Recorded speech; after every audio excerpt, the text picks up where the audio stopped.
Hey guys, welcome to Take Back Time. Today I'm going to be doing a review of my SBDC101 that I picked up recently. And in the international market, the reference number will be SPB143. So this is a reissue or perhaps a tribute to the 62 mask, which is of course one of the first dive watches that Seiko produced. And well, if you if you want to get the original now, it is going to cost you upwards of 4,000 US dollars. So the next best thing will be these reissues, right? And I just wanted to point out something before I get into the review because there's been a little change, a little update to this model. And what the update is if you can see from the date window, it is beveled there. And there is no lume pip as well. It's just a painted indices which follows all the way around the chapter ring. So the newer models, because the ISO standards have now specified that there has to be lume pips all around the indices. There's no bevel on for the date window, and there's a lume pip at where the painted marker is at the 3 o'clock position. So that kind of threw off the symmetry a little, and I was looking for this particular model, and I wasn't really concerned with whether it's the Japanese JDM SBDC model or the SPB model. But locally, the shops that I hunted around for this watch all came with that new. I wouldn't call it improved, but the newly changed date window and bezel marker at 3 o'clock. The lume pip, sorry. So I was quite disappointed, and also what I've noticed is that the SPB versions all have misaligned bezels. So I took my hunt to around 4 or 5 different locations, and all the examples there had misaligned bezels. I picked up this particular SBDC 101 from Noman Watches. Well, I'm fortunate because I live in Singapore, so I'm able to head down to their brick and mortar store to pick this watch up, and I didn't really have to go through many examples of this watch to find one that aligned. In fact, this was the very first one that they showed me, and it was aligned off the bat. So I'm not sure whether that shows that the SBDC variants, the JDM variants, are of higher quality in terms of QC, but that's just something that I want to share with you guys. All right, so I went for this model. It's very expensive. You can check out Noman's website. It's even more expensive than what you can probably get for the SPB variant, but if you're gonna get the older sort of design with the beveled date window and without that lume pip there, which really to me affects the looks of and the aesthetics of the watch, then Noman watches may be the way to go, or maybe from any other retailer that still sells this SBDC 101 in the old version. Yeah. So okay, before I get into the review itself, let me just share with you some specifications. This is a 40.5mm case width watch with a lug to lug of 47.6mm. The thickness over here is 13.2mm thick, and the lug width is 20mm across. So it's a fairly good sized watch. I think the proportions are on point, except for the thickness, which may be slightly thick. But because of this skin diver sort of case shape, I don't really feel the thickness as compared to something like the Sumo, which of course is a thicker watch. But yeah, it's just the illusion that this watch feels thinner because most of the thickness is on the bezel itself and also the curved glass. So this watch comes with a sapphire crystal installed. It is a curved one, slightly curved, and it has a screw down crown. Unfortunately, the crown is not signed. I'm not sure whether this bugs me a lot. I used to really want signed crowns. But I guess the benefit of not having a signed crown is that you won't get a misaligned one, right? You won't get one that's in a diagonal position, for example. And Seiko watches, well, dive watches, quite typical of them, all come with, mostly come with this solid case back. So this watch also features the 6R35 movement inside. It has a 70-hour power reserve. So to put that into perspective, right, 70 hours is the power reserve that I get on my Tudor Black Bay 58. So it is really, really very awesome. You can go the whole weekend without wearing the watch, and if it's on a full charge, it'll still be ticking on Monday morning. So I would say that's a huge plus in my book because I like to rotate between watches. But the accuracy is within -15 to +25 seconds a day. I mean, come on, Seiko, you can do better than that. You can. Most of the Seikos that I receive perform way better than that. But the unfortunate thing is, if you do get one that is +20 seconds a day or -10 seconds a day, then you don't really have much recourse but to go to an independent watchmaker and get it regulated or do it yourself, right? So I think Seiko can work on really narrowing down this variance, and that would really improve the perception of the quality of their movements. It will really make us consumers a lot more comfortable with purchasing the Seiko and not worry about the accuracy out of the box, right? So this watch, let me now go to the bracelet. I think the watch itself is really, really very amazing.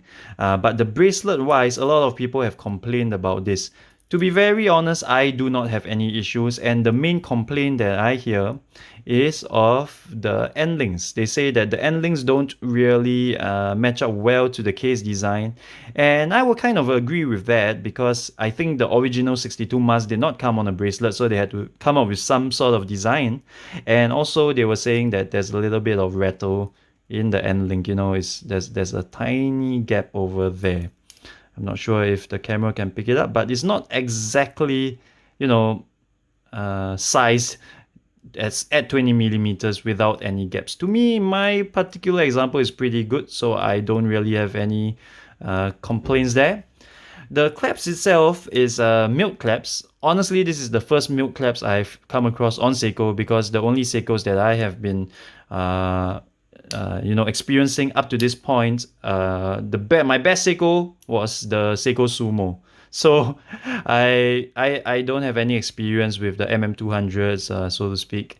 And well, this is a huge upgrade over the normal stamped Seiko clasps. But I also want to point out that I do not really bother too much about that. To be very frank, the original Seiko stamp clasp has never bent under any pressure. I think it's more of I'm paying this amount, I want this sort of quality kind of thing rather than how useful it is to have a milk clasp. Yeah.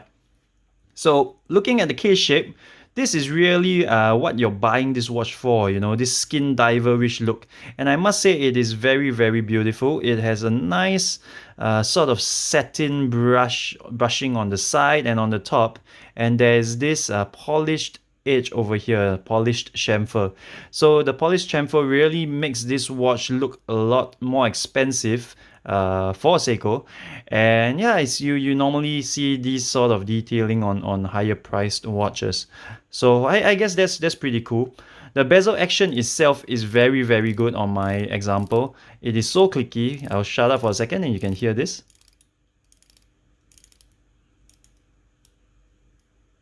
However, there is slight back play, and like I mentioned, the alignment of Seiko models is sometimes a gamble.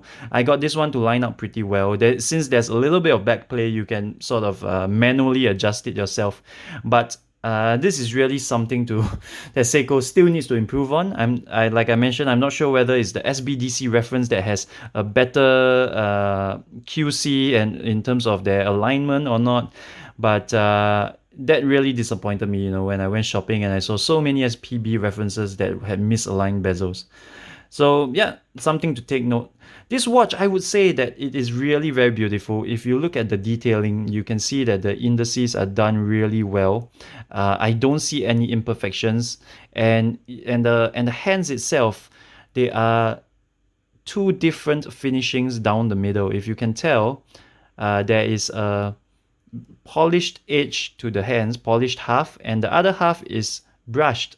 So this really gives that sort of dynamic look to it. When the light hits it, it doesn't look like just either shiny hands or matte brush hands, but it really helps to give that sort of depth to the dial, yeah, to the look of the watch. So yeah, this is something that you really have to go and see in person. It's really hard to show on camera, but yeah, I guess you can see the reflection there. That's the polished edge, and the other side, of course, would be the brushed or satin finish edge. So in terms of Lume, of course, Seiko Lume, that's one thing that they do not disappoint, and they never have disappointed. And it will shine like a torch for days. I think even in this sunlight, at certain angles, you can see the Lume starting to show itself. So that is something that you do not have to worry about. I one thing I want to point out is that this bezel insert is not a ceramic one, and it's not an aluminum one. It is a steel bezel insert. So it has this sort of circular brushing, and some people in the forums, they have commented or they have replied to those who were complaining that Seiko did not do a ceramic bezel. And they were defending it, saying that, well, if you have a ceramic bezel, it won't look like this. It won't have this nice circular sort of matte finishing. And I beg to disagree. So now I'm gonna show you guys my Zelos swordfish. So if you look at the bezel, it is exactly the same sort of feel that you get with the SBDC101 steel bezel. And according to Zelos, this is a ceramic bezel. So the question now is, why couldn't Seiko have used a ceramic bezel? I guess they wanted it to patina together with the watch. I mean, at the end of the day, it is a vintage style watch, so it'll look a little bit peculiar if the case is all dinged up and scratched up and the bezel is perfect. But most people do not want scratches on their watch, right? We accept the scratches, we don't embrace them. So I don't see why Seiko couldn't have done something like this. I guess this really shows that micro brands do something different. They listen to their customers, and they really try to give you the best of both worlds. Whereas big companies like Seiko, well, they know that this design is very popular. They know that it has history, so they just give you what you want in terms of aesthetics, but I'm not sure whether they put much thought into the materials after that. But all in all, other than the bezel insert, I would say that this watch is really, really nicely made for a Seiko watch. And of course, I do not, as I mentioned, I do not have any experience with the higher ups, the Marine Masters and so on. So it may not be fair for me to say that, but for someone coming from a Turtle, from a Sumo, from a Monster, which probably most of you are in the same boat, this is definitely a step up. You can feel it. There's a dive extension over here, which no one will ever use. So, well, I guess Seiko really wants to keep their lineup in the professional diver category. So they still include these things. I always find them very finicky to open, and I've never had any use for them. So alright, I'm quite surprised I got it open so quickly. Here's the dive extension, the typical dive extension sort of look that you get on your Monsters and Samurais and your Sumos. So how does it wear on the wrist? I think it wears really well. This is one of the most comfortable watches that I have. I would say it's even more comfortable than my Black Bay 58, because my Black Bay 58 has an inherent flaw, which I hope they will release, the new clasps that comes on the new bronze Black Bay 58 with the adjustable on-the-fly adjustment to the steel model, so that I can pick one clasp up myself and make it more comfortable. But as you can see, the bracelet sits very, very nicely on my 6.95 or 7-inch wrist, depending on the time of day. And well, it's not something that really catches your eye, and you'll go, oh my, look at the bracelet, it's so awesome, it's so beautiful. But it works for this watch, and I'm pretty much a bracelet guy. So if I can have it on the bracelet, I would like to have it on the bracelet. Unless the bracelet is uncomfortable, then I'll explore other options.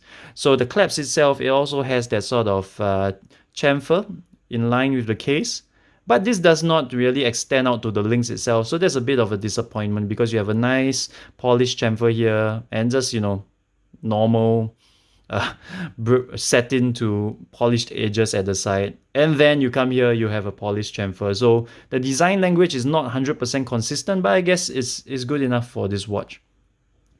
So so in conclusion, I think this is really a decent buy from Seiko. It really boils down to whether you like this sort of style or not. The new MM200s, I can't remember the reference numbers, but there's one limited edition green one, there's a steel bezel one, and there's also a blue one, I believe. They have a more, typical Seiko diverish sort of design that everyone is enamored by, the MM Marine Master sort of case shape. So if that's more your speed, then I think this watch will probably be not for you. But if you're considering picking one of these up and you do like the style, I can tell you that this is really a step up from your usual popular Seiko models, and you can feel it. You can feel the quality. I've been getting quite good accuracy with this watch. I've had this for around a month, and on average I get around 2 to 3 seconds a day. So that's very amazing. I wouldn't say it's within cost standards, because cost standards means that at every single position, like many positions, it has to fall within that narrow range of I can't remember off the top of my head. I think 5 seconds or something like that. So, but for me, my wearing style, the way I lay the watch down at night, it works. It gives me plus 2 seconds a day. I'm very happy with it, and I hope that if you do decide to pick one up, you'll be able to find one with good QC. I guess you can drop Norman Watches an email if you want to get one that lines up. I've heard that they have had pretty good customer service reviews. I'm not too sure about that because I went to the store to inspect the watch myself. But yeah, that's something you can do. And I hope that you guys really found this review interesting and honest. So, well, if you want it, do go for it. It's worth a shot. All right. Thank you so much. See you guys on the next one.